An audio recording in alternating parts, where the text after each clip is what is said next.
Hello friends, चलिए मैंने यहाँ पे मैट्रिक्स बनाया हुआ है, मैट्रिक्स लिखा है और हमें उसका रैंक निकालना है। रैंक क्या होता है किसी मैट्रिक्स का, ये हम पिछले वीडियो में बहुत अच्छे से समझ चुके हैं। मैंने मैट्रिक्स के रैंक के साथ साथ उसकी कुछ विशेष प्रॉपर्टीज की किसी मैट्रिक्स का रैंक उसके सिमेट्रिक मैट्रिक्स के रैंक के इक्वल होता है, किसी मैट्रिक्स के रैंक में और कौन कौन सी प्रॉपर्टीज होती हैं, तमाम बातों की जानकारी हमने लास्ट वीडियो में देखी थी। और मेरे ख्याल से हमने बहुत सारे एग्जांपल्स भी देखे थे। हमने ये भी देखा था कि डिटरमिनेंट मेथड से हम किसी मैट्रिक्स का रैंक कैसे फाइंड आउट करते हैं, और आज हम इस एग्जांपल को भी उसी मेथड से बनाएंगे, डिटरमिनेंट मेथड से। तो फर्स्ट हमें क्या करना चाहिए कि ये जो मैट्रिक्स आपको दिया हुआ है उसका पहले आप डिटरमिनेंट बनाओ। तो डिटरमिनेंट तो सर ऐसे बन गया, तैयार हो गया, उसमें कौन सी बड़ी बात है, बस ये डिजाइन बदल जाता है। ठीक है, 1 1 1 B plus C plus A plus B, B C S A B. तो ये आपका डिटरमिनेंट बन गया। एकदम फटाक से इस डिटरमिनेंट को हम सॉल्व कर लेते हैं। सॉल्व करने के लिए सर देखिए, आपको एक ट्रिक पता होनी चाहिए। जब आप डिटरमिनेंट पढ़े होगे, कक्षा 12वीं में भी पढ़े होगे जब आप, तो आपको एक ट्रिक पता होनी चाहिए कि यदि किसी कॉलम या यदि किसी रो में आपको 1 1 1 नजर आए, 1 1 1, उस समय आप फटाफट लगातार दो ठोक ऑपरेशंस लगाइए, आप एलिमेंट्री ऑपरेशंस दो लगाइए और दो ठोक 1 1 को उड़ा दीजिए, जीरो बनाइए। तो उसके बाद उसको आप एक्सपांड कर दीजिए, यानी सॉल्व कर दीजिए, काफी आसान पड़ेगा। तो 1 1 1 दिख रहा है ना, तो मैं एक काम करता हूँ, मैं यहाँ पे करता हूँ C2 माइनस C1, ऐसे करता हूँ C2 is change bye C2 minus C1, यानी दूसरे कॉलम में से फर्स्ट कॉलम को माइनस कर देता हूँ, और वैसे ही करता हूँ C3 is change bye C3 minus C1। ठीक है, C3 माइनस C1। तो चलिए बताइए कितना आएगा sir. A equal to determinant. ठीक है, देखो सब ध्यान से समझना भाई। फर्स्ट कॉलम को तो एज इट इज लिखना पड़ेगा, 1 B plus C B C. अब देखो यहाँ पे क्या लिखा है, C2 minus C1, C2 minus C1, दूसरे कॉलम में से फर्स्ट कॉलम को माइनस करना है। 1 में से 1 को माइनस करोगे 0 आएगा। C प्लस ए में से B प्लस सी को माइनस करोगे तो C कट जाएगा, A माइनस बी आएगा, A माइनस बी लिख लो। उसके बाद CA में से BC को माइनस करोगे तो ये हो जाएगा CA minus BC, CC common निकल जाएगा, A माइनस बी आ जाएगा। ठीक है, इसको थोड़ा दूर बनाएंगे। समझ में आ रहा है कि नहीं आ रहा है? फिर से मैं दोहराऊं क्या, C2 माइनस C1 कर रहे हैं, दूसरे कॉलम में से पहले कॉलम के एलिमेंट्स को माइनस करना है, 1 में से 1 माइनस कीजिए। इसको क्यों चेंज नहीं किए सर? आप देखो सर, ऑपरेशन जिसमें लगता है ना सर वही चेंज होते हैं। C2 को चेंज कर रहे हैं, C3 को चेंज कर रहे हैं, C1 को नहीं कर रहे हैं, उसको इसलिए एज इट इज लिखा हूँ। C2 माइनस C1 करने का मतलब 1 माइनस 1 करना, C प्लस ए में से B प्लस सी को माइनस करेगा तो CC कट जाएगा, CA में से BC को माइनस करेगा तो CC कॉमन निकल जाएगा और ब्रैकेट के अंदर A माइनस बी आ जाएगा। और अब तीसरा कॉलम में लिखने जा रहा हूँ, तीसरे कॉलम को चेंज कर रहे हैं C3 माइनस C1 से, इसमें से इसको माइनस करना है, 1 में 1 गया 0, A प्लस बी में से B प्लस सी जाएगा तो B कटेगा और आपके पास बचेगा A माइनस सी। इधर 0 लिखना है ना पापा, C3 माइनस C1 कर रहे हैं ना, A B minus B C करोगे तो बी भी कॉमन निकलेगा, A माइनस सी यहाँ पे भी बचेगा। तो देखा दोस्तों आपने कि मैंने आपको बताया था ना, अगर 1 1 दिखे ना किसी एक रो या कॉलम में तो आप फटाफट दो बार लगाइए ऑपरेशंस, कॉलम ऑपरेशंस लगाइए, क्योंकि रो में था ना इसलिए कॉलम ऑपरेशन लगाने से वो निपटा। अगर वो कॉलम में होता 1 1 1 ऐसा होता तो अपन रो ऑपरेशन लगा के उसको खत्म करते। तो ऐसा होने से क्या हुआ कि अब आप एक्सपांड करोगे ना तो आपको बहुत आसानी चाहिए। देखो ना, फर्स्ट रो के अलाउंग इसको एक्सपांसन कर दो। ठीक है, तो फर्स्ट रो के अलाउंग इसको एक्सपांड करोगे तो 1 लिखाएंगे यहाँ पे, और ऐसे ऐसे छुप जाएगा ये, और ये पट्टी छुप जाएगी। इसको क्रॉस मल्टीप्लाई करके आप सॉल्व करेंगे तो आपके पास आएगा A minus B, A minus C minus A minus C, या आप ये ऐसा भी कर सकते हैं, सेकंड कॉलम से A माइनस बी कॉमन, वो ज्यादा सरल है, ऐसा लगा। हाँ, मैं भी इसको, अब ऐसे भी आंसर आता लेकिन अचानक मेरे माइंड में आया कि सर ये वाला काम ज्यादा आसान है। तो सेकंड कॉलम से आप A माइनस बी कॉमन निकाल लो, थर्ड कॉलम से आप A माइनस सी कॉमन निकाल लो। कुछ तो गड़बड़ है दया, जब इसको माइनस करेंगे ना, इसको इससे माइनस करेंगे ना तो B भी कॉमन निकलेगा, A माइनस सी आएगा, B कॉमन निकालो, ये भी कॉमन। ठीक है, हाँ, अब चलते हैं आगे, तो a माइनस बी यहाँ से कॉमन, a माइनस सी यहाँ से कॉमन, अब बचेगा कौन अंदर वो बताओ मेरे को। b प्लस सी, बी सी बचेगा यहाँ, तो केवल 1c बचेगा और यहाँ 1b बचेगा। अब उसको सॉल्व कर दो sir, a minus B, a minus C, b minus C, b minus C, ठीक है। अब इसके डिटर्मिनेंट की वैल्यू आ गई, मॉड ऑफ ए आ गया, a minus B, B minus C, C A minus A लिखो। चलो साइक्लिक ऑर्डर में मिल जाता, सी माइनस ए हो जाता है, माइनस अगर आप कॉमन निकालोगे तो सी माइनस ए हो जाएगा। अब सुनो, तीन केस बनेंगे यहाँ पे। केस पहला सर, ठीक है, अगर ए बी के बराबर नहीं है, ठीक है, अगर ए बी के बराबर नहीं है, बी सी के बराबर नहीं है, अगर तीनों एक दूसरे के बराबर नहीं है तो मजाल है कि मॉड ए जीरो हो जाए। मॉड ए बिल्कुल जीरो नहीं होगा क्योंकि तीनों एक दूसरे के बराबर नहीं है। जब बराबर नहीं है तो कोई एक दूसरे को घटा के काट के जीरो हो नहीं सकता। तो मॉड ए जब नॉन जीरो होगा, और मॉड ए मतलब कि determinant of A, determinant of A अगर ये नॉन जीरो है, और एक ऑर्डर कितने है सर, 3x3 है सर, और 3x3 का डिटर्मिनेंट अगर नॉन जीरो है तो डेफिनेटली उस समय रैंक ऑफ ए 3 हो जाएगा। मैंने आपको बताया था पिछले क्लास में कि अगर किसी मैट्रिक्स में जितने ऑर्डर का डिटर्मिनेंट अगर नॉन जीरो आ रहा है, कम से कम एक ऐसा डिटर्मिनेंट आपको अगर किसी ऑर्डर का नॉन जीरो दिख रहा है, तो उस मैट्रिक्स का रैंक वो नंबर हो जाता है। बस शर्त यह कि उससे बड़े सारे ऑर्डर के लिए डिटर्मिनेंट की वैल्यू जीरो होनी चाहिए। मगर यहाँ तो खुद मैट्रिक्स ऑर्डर 3x3 का है, तो 4 की तो सवाल ही नहीं, बात ही नहीं, उसका तो कुछ है ही नहीं। तो हम 3x3 का ही चेक करेंगे, खुद वो 3x3 का, और वो डिटर्मिनेंट नॉन जीरो आ रहा है, तो इस हालात में उस मैट्रिक्स का रैंक 3 निश्चित हो गया, ठीक है।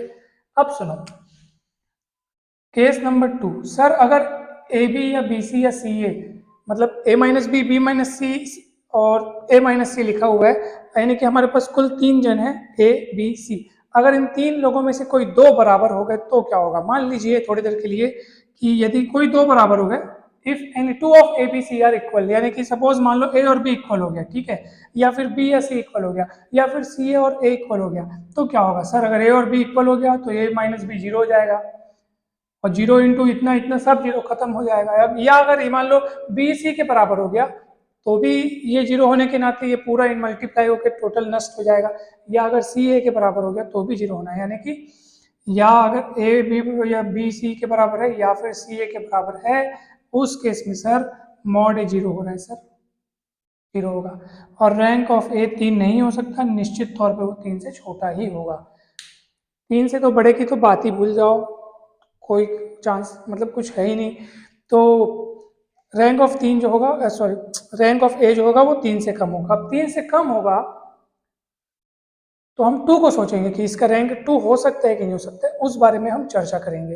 तो उसके लिए क्या करना पड़ेगा सर, कि इसमें से किसी एक केस को हम लेके चलते हैं। मान लीजिए ए और बी बराबर है, ठीक है, और यहाँ रख के देखते हैं, हम ए और बी को बराबर रख के देखते हैं तो क्या होगा। अब मैं इसको मिटा रहा हूँ,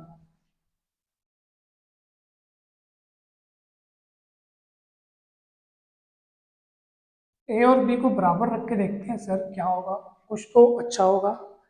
तो जहां जहां ए है वहां, मतलब जहां जहां बी है ना वहां पे आप ए रख दो, तो क्या चेंजेस आएंगे आप बताइए मुझे। यहाँ पे जहां जहां आपको बी दिख रहा है वहां पे भी आप ए रख दो, तो सर 1a प्लस सी, ए सी,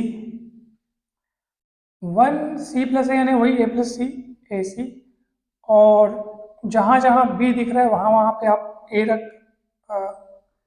रख रहे हैं, तो ये हो जाएगा ए 2a और ए स्क्वायर। तो अब गौर से देखिए, 3x3 तो यहाँ पे निपट गया समझो, वो तो यहाँ से भी पता चल गया था कि मॉड जीरो हो रहा है तो रैंक ऑफ ए 3 से कम होगा। 3 से कम होगा मतलब 2 हो सकता है क्या, तो उसके लिए आपको 2x2 का एक ऐसा वहां पे माइनर देखना होगा, एक उसका टुकड़ा ऐसा देखना होगा जो कि नॉन जीरो हो जाए। तब इस हालत में फिर उस मैट्रिक्स का रैंक 2 डिक्लेयर हो जाएगा। तो चलिए एक आध 2x2 का टुकड़ा खोज के दिखाओ, तो मेरे को ये वाला टुकड़ा नजर आ रहा है। अगर आप उस माइनर को सॉल्व करोगे आप, तो 2a minus C minus A that is A minus C, ठीक है। 2a 1 जे 2a और c प्लस a को उधर इंटू करोगे, माइनस में करते हैं, मतलब इसका इंटू और उसके इंटू के बीच में माइनस साइन रहता है, इसलिए मैंने माइनस कर दिया। तो आपके पास a माइनस सी आया है। और क्योंकि मैंने थोड़ी देर के लिए मान के चला था a और b इक्वल है, यानी कि बाकी के दो जो बचे वो उससे इक्वल नहीं है। a और c अगर इक्वल नहीं है ना, हमने इक्वल a और b को माना है, तो ये फिर जीरो नहीं होगा। और ये जीरो नहीं होगा तो इसका मतलब ये है कि आपने 2 क्रॉस 2 का एक ऐसा माइनर खोज डाला जो कि नॉन जीरो है, और इसलिए रैंक ऑफ ए इस हालात में कितना हो जाएगा, 2 हो जाएगा। इस केस में रैंक ऑफ ए 2 हो गया सर। अगर सर तीनों बराबर होंगे तो क्या हो जाएगा sir? Case 3 sir, if A equal B equal C.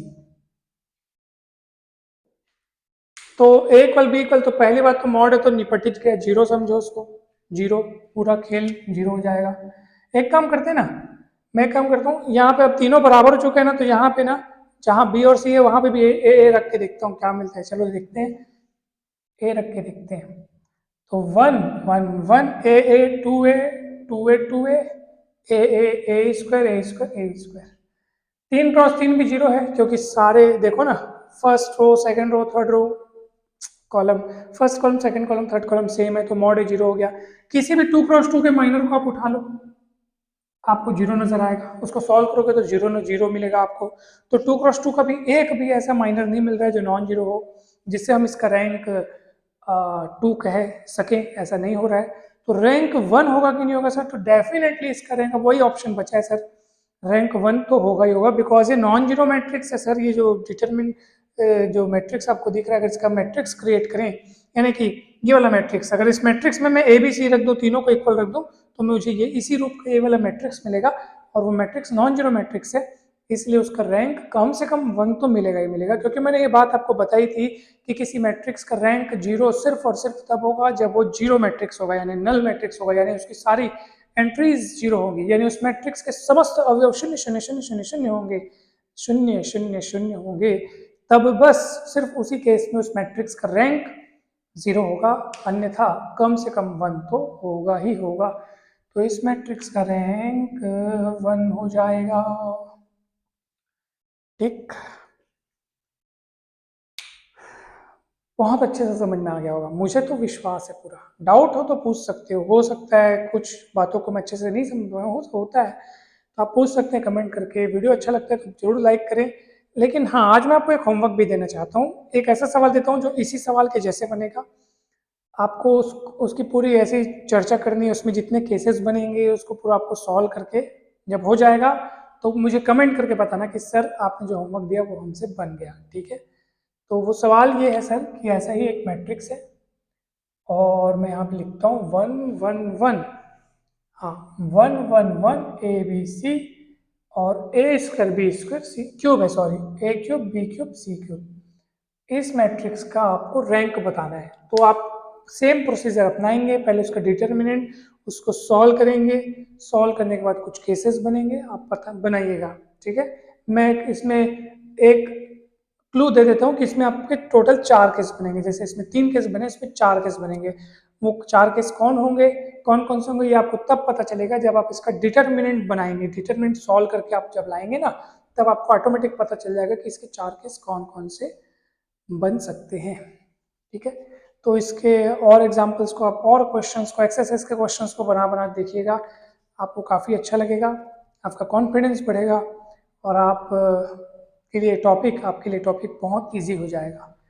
Next class में हम देखेंगे नॉर्मल फॉर्म ऑफ मैट्रिक्स। ठीक है, और उससे उस पर बेस्ड कुछ क्वेश्चंस, कुछ थ्योरम्स। तो ठीक है, आज के लिए इतना ही, शेष हम नेक्स्ट वीडियो में देखेंगे। और तब तक के लिए आप सभी को बहुत बहुत सारा धन्यवाद कि आपने ये वीडियो लास्ट तक देखा। और वीडियो अच्छा लगा हो तो लाइक करें, चैनल को सब्सक्राइब करें अगर अभी तक नहीं किया हो आपने, और बेल आइकन को दबाना ना भूलें, क्योंकि उससे वीडियो का नोटिफिकेशन आप तक जरूर पहुंचेगा, सबसे पहले पहुंचेगा। वीडियो को शेयर करना ना भूलें, सारे दोस्तों को जो दूर दराज के गांव शहरों में रहते हैं उन सबको वीडियो शेयर करें, ताकि इनका लाभ सबको मिले। ठीक है, ज़्यादा से ज़्यादा तक लाभ पहुंचाने का हमारा लक्ष्य है। Thank you so much.